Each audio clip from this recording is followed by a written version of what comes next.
Oi, eu sou a Ana, este é o A Vida é Poema e hoje estou aqui com o meu caderninho de leituras para compartilhar com vocês o que eu li no primeiro semestre. Eu sei que a gente já tá na metade de julho, mas, gente, finalmente vim com essa lista. E por que eu falo todos os livros? Eu sei que muita gente faz a tag dos 50% e tal, né? Mas é porque eu li só 11 livros, só entre aspas. Eu sei que 11 é muito para um comparativo, né, da população em geral, mas eu queria ter lido 12, porque aí 12 no primeiro semestre, 12 no segundo, daria uma média de 2 livros por mês que eu tenho condições de ler, mas esse ano foi um pouquinho puxado. Mas tudo bem, vamos trabalhar com o que temos, e aí quem sabe no segundo semestre eu não consigo chegar aí numa meta de 24 leituras no ano ao todo. Sem mais delongas, começando com Um Clichê de Verão, que vai ser um conto bem rápido de ficção cristã, que eu comecei a ler no final de dezembro e terminei nos primeiros dias de janeiro. E basicamente é um conto que vai ter uma mistura de verão com Natal, então essa coisa do nosso Natal bem brasileiro, que não é com neve. Então é bem fofinho. Eu não lembro o nome dos protagonistas, tá, gente? Eu tenho dificuldade com lembrar nomes. Mas basicamente foi uma história muito interessante porque vai bem focado, tá? No público cristão mesmo. Mas ele vai tratar de uma pessoa que vivia uma vida que não dava, vamos dizer assim, um bom testemunho. Era um jovem ali que a protagonista meio que julgava um pouco porque ele vivia a vida louca. E aí ele decidiu sair da igreja, mas aí quando ela reencontra ele tá vivendo uma vida diferente. Ele se tornou um cristão, assim, bem modelo de conduta, vamos dizer assim. E aí, uma coisa que me pegou muito nesse conto, que me deixou reflexiva, foi que a mãe da protagonista vira e fala: você acha que eu tive uma transformação genuína? Porque a mãe dela foi uma pessoa que se converteu adulta. A filha, claro, a senhora é, né, uma pessoa super piedosa e tudo mais. E ela, então, por que você acha que Deus não poderia fazer o mesmo na vida dele, né? Eu falei, meu Deus, às vezes a gente julga as pessoas e esse julgamento nosso, da nossa posição, somos cristãos, sabe? Essa arroganciazinha de falar, esse aí não se converteu de verdade, esse não é crente de verdade, não é cristão de verdade, é uma arrogância muito grande e também é uma forma de você dizer que o poder de Deus para mudar a vida das pessoas é limitado. Então, esse conto me pegou nesse sentido, sabe?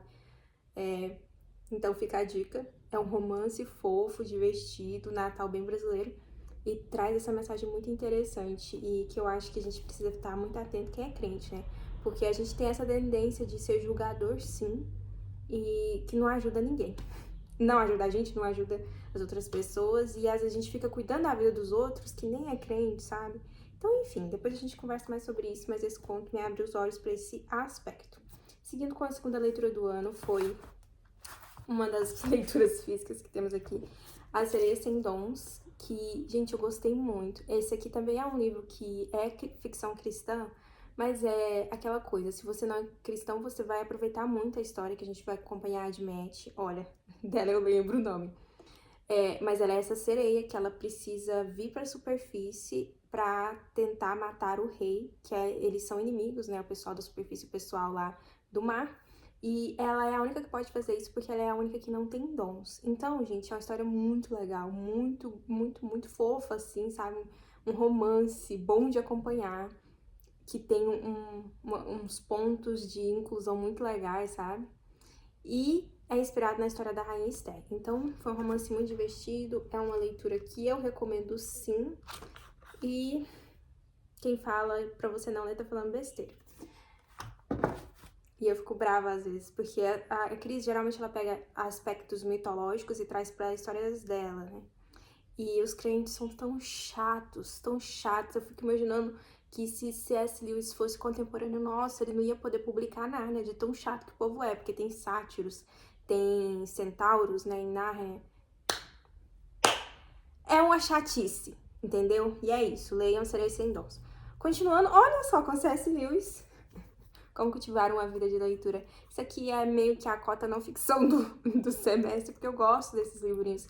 Eu tenho gostado muito de ler de livros que falam sobre livros. Então, eu li isso aqui, é basicamente trechos, tá? De obras e cartas e artigos do C.S. Lewis, em que ele vai falar sobre leitura. Então, é um bom presente para quem é leitor, tá? Olha como ele é bonitinho, não é caro e é uma leitura muito, muito boa de fazer, muito fácil de fazer.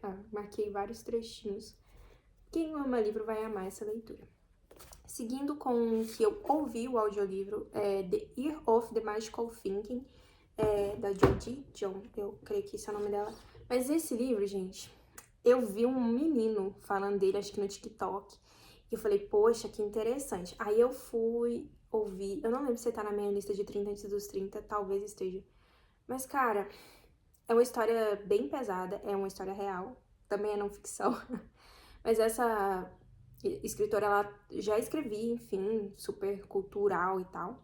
Mas a filha dela vai parar na UTI, assim, do nada. E ela vai visitar a filha, chega em casa e o marido sofre ali um ataque fulminante e morre enquanto a filha está na UTI. Então a gente vai acompanhar esse ano, né, que ela passou ali de luto, de entendendo tudo isso, enquanto a filha está no hospital. Então como ela vai contar pra filha que o pai dela morreu?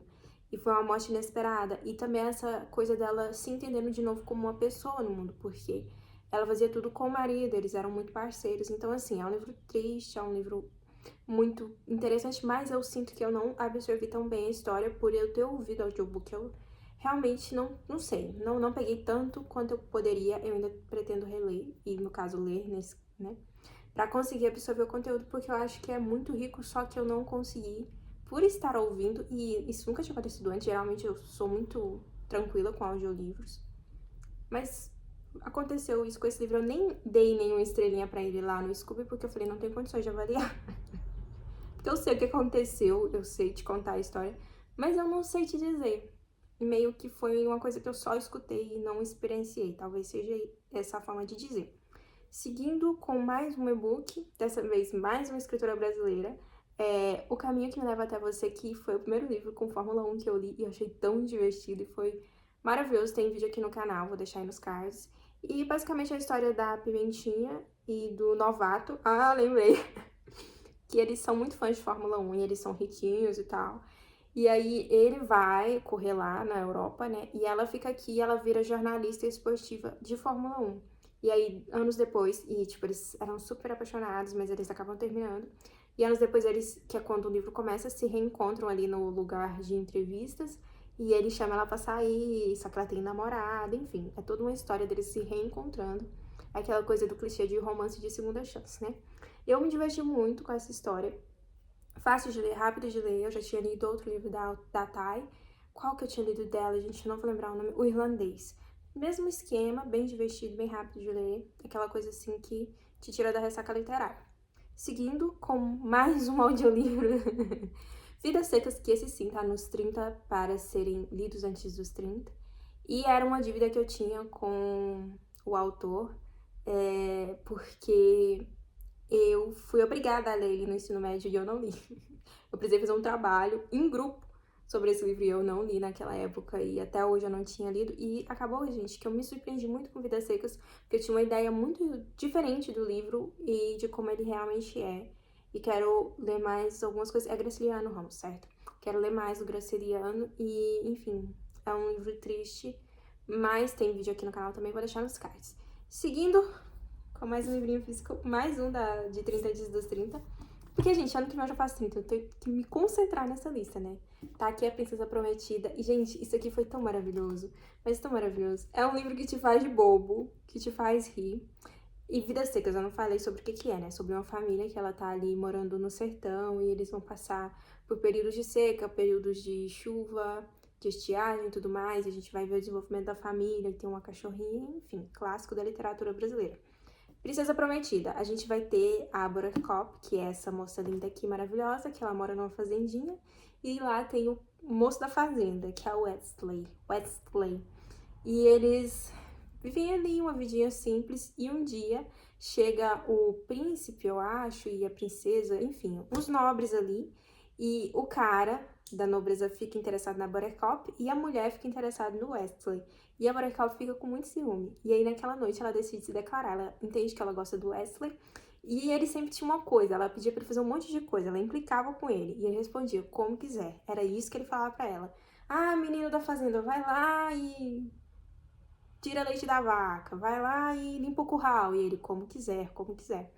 E aí ela se declara pra ele e ele, tipo, não responde nada, ele só sai andando. Aí no dia seguinte, de manhã, ele vai falar, olha, toda vez que eu falava como quiser, na verdade eu tava dizendo, eu amo você.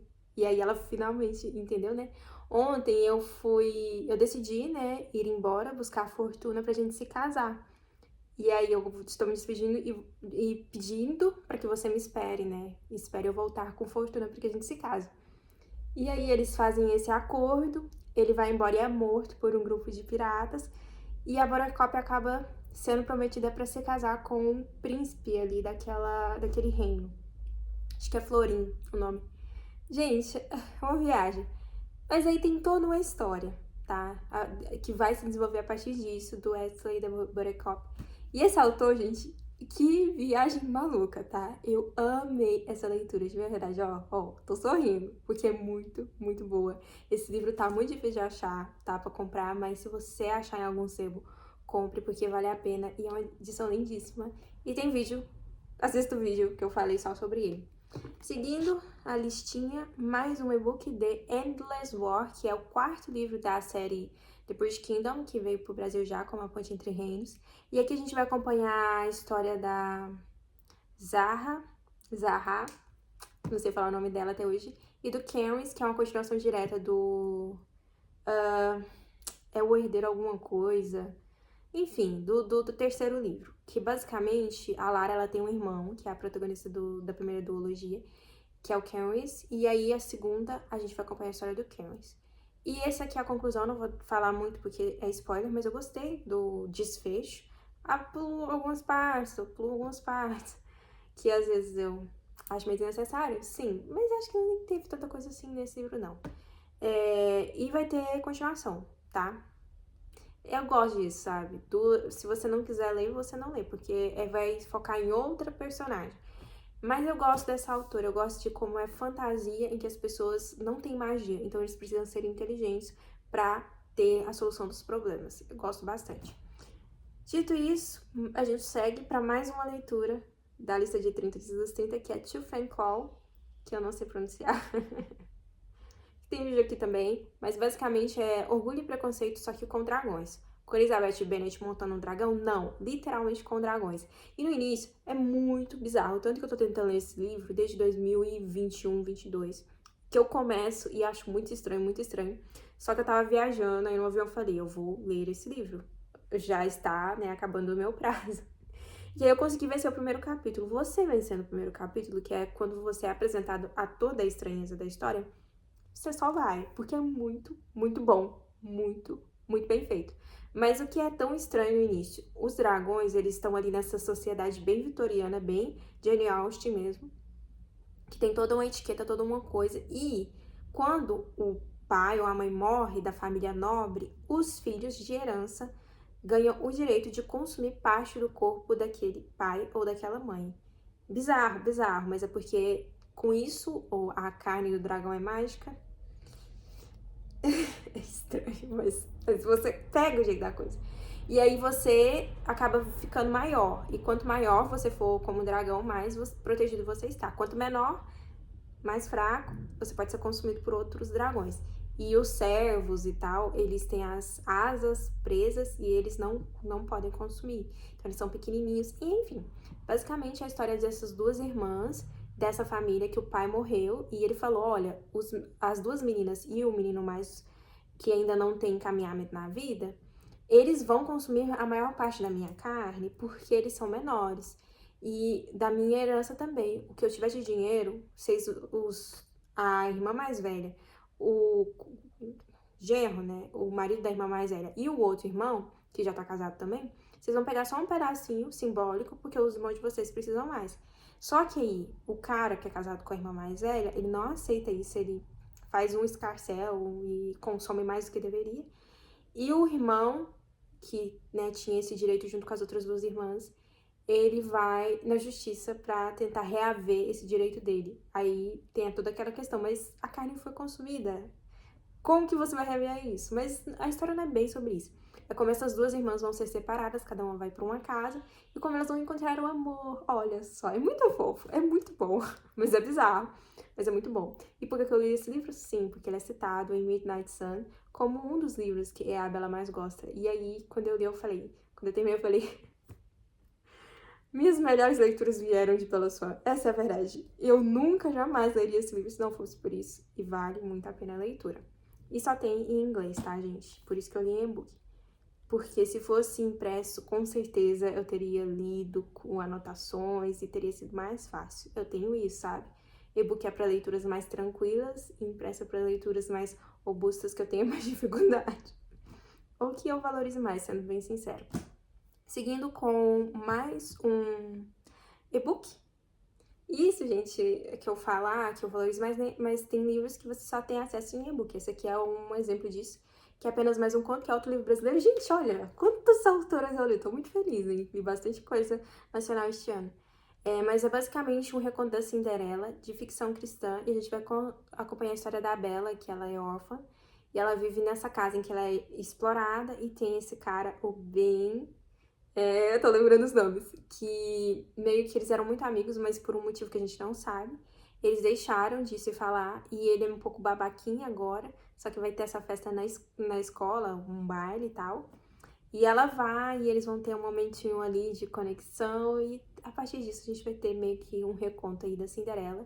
E tem continuação que eu ainda não li, não tive tempo, mas quero ler pra gente ver qual vai ser o desfecho nessa história. Eu, assim, ó, faltando 2% pra acabar. Eu não acredito que esse livro não vai ter fim agora. Porque tem um ponto muito importante que não se resolve. Aí eu falei, oh meu Deus. Mas na mesma semana que eu terminei o primeiro, né, já saiu a continuação. Então, agora é só esperar ter um tempinho pra ler. E por último, a 11ª leitura, que provavelmente vai ser a leitura número 1 do ano. Difícil superar, tá? E entrou pros favoritos da vida, da existência, do universo e tudo mais. É Grande Sertão Veredas, do meu queridíssimo e amado João Guimarães Rosa, que eu já amava e nem sabia. Porque eu já li alguns contos dele na faculdade e eu tinha me apaixonado. E eu não sei por quê. Eu fiquei tantos anos sem ler esse homem, gente. Isso aqui, vocês têm noção. O tanto de anotação e de marcação que tem. E tá tudo riscado esse livro. Mas é, de longe, o livro mais difícil que eu já li na minha vida, tá? E talvez seja o mais recompensador. Por quê? Ele meio que cria uma linguagem própria para narrar a história e é uma representação de uma história contada oralmente. Então vai ter muitas palavras que a gente, só falando em voz alta, a gente vai entender. Outras que depois eu fui, né, depois que eu gravei o vlog, que foi ao ar semana passada, eu fui ver alguns vídeos. Eu tô obcecada por isso aqui, tá? Tô vendo tudo que tem sobre. Mas parece que ele pegou algumas palavras do alemão, que o João Guimarães Rosa, ele era diplomata, falava outros idiomas, mas ele pegou algumas palavras do alemão e trouxe, algumas palavras do inglês, enfim, ele criou uma linguagem própria, tanto que tem até um dicionário, tá? Dele, que parece que em outras obras ele também faz coisas assim. E a gente tem essa narrativa que é difícil você atravessar, que não tem divisão de capítulos, que é o Riobaldo contando a história de vida dele como um jagunço. E nessa história de vida dele, ele vai ter uma pessoa muito importante que meio que permeia toda a história, assim, que dá, como eu posso dizer, é um fio condutor do início ao fim, que é o Diadorim. Ele vai contar como ele conheceu o Diadorim, como eles foram pro bando dos jagunços, como ele continuou no bando dos jagunços por causa do Diadorim. Tem um momento ali que eles começam a ir atrás de uma vingança, ele vai atrás dessa vingança por causa do Diadorim. Isso aqui tem questão de um pacto fáustico e a gente não sabe muito bem se ele fez, se ele não fez, o personagem e tal, né? E eu pensava que era muito sobre isso a história, que era sobre o pacto fáustico. E não é muito... sim. Mas na hora que eu cheguei à conclusão da história, eu entendi que não é sobre isso. É mais sobre como o Riobaldo, ele vive uma história de amor, mas uma história de amor muito triste. E é isso, no vlog eu falo mais sobre esse assunto. Eu gostaria, gente, de falar horas sobre esse livro aqui, especialmente sobre o final dele, que me deixou, assim, embasbacada. De tão eu não esperava o plot twist do final, não esperava mesmo. Então, se você não tem spoilers disso aqui, leia até o fim, sem pesquisar a imagem no Google, porque as imagens dão spoilers, pra você ter noção dessa obra-prima. É maravilhoso e... encerramos aqui as leituras do primeiro semestre. Eu fiquei tão feliz, gente, porque eu tô lendo esse livro tem uns 2 anos, tá? Eu sou lenta pra ler. E a minha memória não é tão boa, então eu tenho que fazer anotações e às vezes eu tenho que voltar pra lembrar e tal. mas eu venci. Então fica de incentivo. Se você não leu nenhum livro esse ano ainda, pega, vai lendo aos pouquinhos, uma página por dia, um dia você termina. E é isso. Se você gostou desse vídeo, não esquece de curtir, de se inscrever no canal e me contar aí nos comentários qual foi a sua melhor leitura, caso você tenha lido neste ano. E se você ficou interessado em alguns desses aqui que eu li. Gostei de todos. Acho que não abandonei nenhum esse ano, gente. Mas é isso. Boas leituras, poucas mais boas. Eu vejo vocês na próxima, né? Até mais tarde.